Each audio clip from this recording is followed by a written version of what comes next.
అందరికీ నమస్కారం. నేను మీ బీసరెడ్డి. 2024 ఎన్నికల ప్రచార సందర్భంగా జగన్మోహన్ రెడ్డి గారు ఏమని చెప్పాడు ప్రజలకి?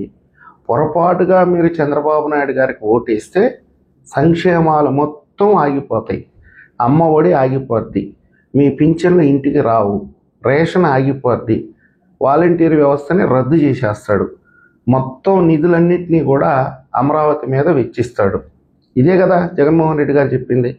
ఇంకా ఘోరాతి ఘోరమైనటువంటి విషయాలు చెప్పాడు అనుకోండి, ఆయన నోటికుండా వచ్చేదన్నీ కూడా అబద్ధాలే. కానీ ఆ రోజు ప్రజలు ఏమని ఆలోచించారు? చంద్రబాబు నాయుడు గారు పెట్టకపోయినా పర్వాలేదు, నీకు మాత్రం మళ్ళీ అధికారాన్ని ఇస్తే మా గోసిగుడ్డ కూడా బెరుక్కొని వెళ్తాం, కాబట్టి నువ్వు వద్దురా బాబు. అవమానకరంగా 2019లో తెలుగుదేశం పార్టీకి కూడా 23 స్థానాలు ఇచ్చారు, కానీ ఈసారి 11 స్థానాలు, 23లో సగం కూడా కాదు, 11 స్థానాలకు పరిమితం చేసి కనీసం ప్రతిపక్ష స్థానం కూడా లేకుండా ఈరోజు మూలను కూర్చోబెడితే మళ్ళీ అబద్ధాలు. దాదాపుగా సూపర్ 6లో అన్నీ ఇచ్చేశారు. ఇంకా ఒకటి ఉంది, అదేది ఆడబిడ్డ నిధి, అది కూడా వచ్చే నెలలోనో పై నెలలో ఇస్తామని చెప్తున్నారు. కొత్తగా P4 తీసుకొచ్చారు. వేల కోట్ల రూపాయలు ఈరోజు కేంద్రం నుంచి వస్తున్నాయి. నిధులకి కొరవ లేదు. అమరావతిని అద్భుతంగా కట్టేదానికి వాళ్ళ వంతుగా వాళ్ళు కృషి చేస్తున్నారు. అయితే ఏం చేస్తున్నాడు ఈ మధ్య? కొంతమంది పేటీఎం కుక్కలను రంగంలోకి దింపాడు. ఈ పేటీఎం కుక్కలంతా ఎవరంటే ఈ యూట్యూబర్లు కానీ, కొన్ని మీడియా ఛానళ్ళు కానీ, వీళ్ళందరూ కూడా వందల నుంచి వేల సంఖ్యలో ఉన్నారు. ఈ వందల వేల సంఖ్యలో ఈరోజు ప్రజల మీదకి నెడుతున్నాడు. ఏదన్నా ఒక పథకం అమల్లోకి వస్తే దాంట్లో బొక్కలు బొర్రులు చూపిస్తున్నారు. అసలు మీరు సంక్షేమ పథకాలు ఇవ్వడు చంద్రబాబు నాయుడు గారు అని చెప్పినటువంటి నోటితోటే దాంట్లో బొక్క ఉంది, దీంట్లో బొర్రు ఉంది, ఇది ఇంకో కొంచెం పెంచితే బాగుండు, ఇవన్నీ ఎలా మాట్లాడుతున్నారు మీరు? అసలు మీకు మాట్లాడే హక్కే లేదు కదా. అయితే ఈ పేటీఎం కుక్కలు, ఈ 100 మందో 200 మందో యూట్యూబర్లు కానీ, ఈ మెయిన్ స్ట్రీమ్ ఛానల్స్ కానీ, ఇంకా కొంతమంది ₹5 పేటీఎం కార్డులు అంటే సోషల్ మీడియాలో, ఫేస్బుక్లో, ఇన్స్టాగ్రామ్లో పోస్టులు పెడుతుంటారే, ఈ ఎదవలందరూ ఎవరంటే వైఎస్ జగన్మోహన్ రెడ్డి గారు అధికారంలో ఉన్న కాలంలో వందల కోట్ల రూపాయలు అత్త సొమ్ము అల్లుడు దానం చేసినట్టుగా వీళ్ళకి ఇచ్చాడు.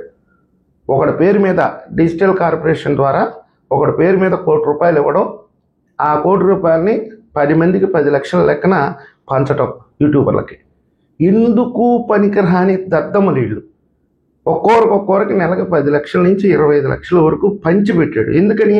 ఆయన సొమ్మేం కాదు, అది రాష్ట్ర ప్రజల కష్టార్జితం. దాన్ని డిజిటల్ కార్పొరేషన్కి మళ్ళీ ఇచ్చి, ఆ డిజిటల్ కార్పొరేషన్ ద్వారా కొన్ని వందల కోట్ల రూపాయలు ఈ ఎదవలకు పంచిపెట్టాడు. నెల నెల జీతాలు ఇచ్చాడు కొంతమందికి. అయితే అన్నీ బయటకు వస్తాయి. చంద్రబాబు నాయుడు గారు ఏటిల్ని వదిలిపెట్టరు. ప్రజల్లో ఒక రకమైనటువంటి అపనమ్మకం. చంద్రబాబు నాయుడు గారు సంక్షేమాలు ఇస్తారా ఇవ్వరా, కేవలం అది అపనమ్మకం మాత్రమే. ఇవ్వకపోయినా ఏం కాదు, ఆయన ఇవ్వడనే 2024లో 164 సీట్లు ఇచ్చింది, కానీ ఇచ్చాడు. కాబట్టి ఈరోజు ప్రజల్ని కొంచెం దృష్టిలో పెట్టుకోవాలి. ప్రజలు కొంచెం ప్రభుత్వం వైపు తిరిగి చూడాలి. కాబట్టి ఈ 14 నెలలుగా ఈ పేటీఎం కుక్కల మీద అంతగా దృష్టి పెట్టాల. ఇప్పుడు దృష్టి పెట్టబోతున్నారు. దాదాపుగా ప్రతి ఒక్కరి మీద కేసులు నమోదు చేసేదానికి అవకాశం అయితే ఉంది. ఎవరైతే డిజిటల్ కార్పొరేషన్ ద్వారా 100 కోట్లు నొక్కేశారో, అత్త సొమ్ము అల్లుడి దానం చేసినట్టుగా జగన్మోహన్ రెడ్డి గారు ఇస్తే పంది కుక్కుల్లాగా తిన్నారో, వీళ్ళందరినీ కూడా జుట్టు పట్టుకొని ఈడ్చుకొచ్చి బొక్కలో వేసే సమయం ఆసన్నమైంది. కానీ ఈ ఎదవలు ఏం చేస్తున్నారంటే, ఆ అశుద్ధానికి అలవాటు పడ్డారు కదా, ఆంధ్ర వాళ్ళ అశుద్ధానికి. మళ్ళీ జగన్మోహన్ రెడ్డి గారు సీఎం అయితే మళ్ళీ మనకు ముష్టి వేస్తాడని చెప్పి విశ్వాసం చూపిస్తున్నారు. ఇప్పుడు అమరావతి మునిగిపోయింది, మహిళలకి ఫ్రీ బస్ అనేది అది కేవలం అభూత కల్పన, అసలుకి ఇంటింటికి పెన్షన్ రావట్లేదు. ఒకప్పుడు మీరు ₹5 ఉద్యోగస్తుల చేత పెన్షన్లు ఇంటికి పంపించేవాళ్ళు. ఈరోజు ఎమ్మెల్యేలు, మంత్రులు, తెలుగుదేశం పార్టీ నాయకులు గౌరవప్రదంగా ఇంటికి పోయి పెన్షన్లు ఇస్తున్నారు. అది ఆలోచించుకోవాలి. కాకపోతే కొంచెమన్నా బుద్ధి జ్ఞానం ఉండాలి.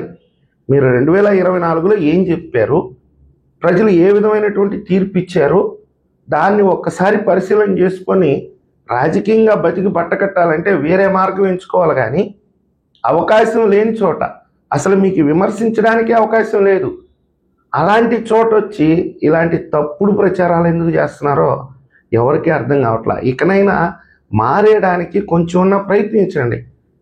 ఇంకా మారలేదనుకోండి, ప్రజలే మిమ్మల్ని చెప్పు తీసుకొని కొట్టే రోజులు త్వరలోనే ఉన్నాయి. ఈ వీడియో మీకు నచ్చినట్లయితే లైక్ చేయండి, సబ్స్క్రైబ్ చేయండి. ధన్యవాదాలు.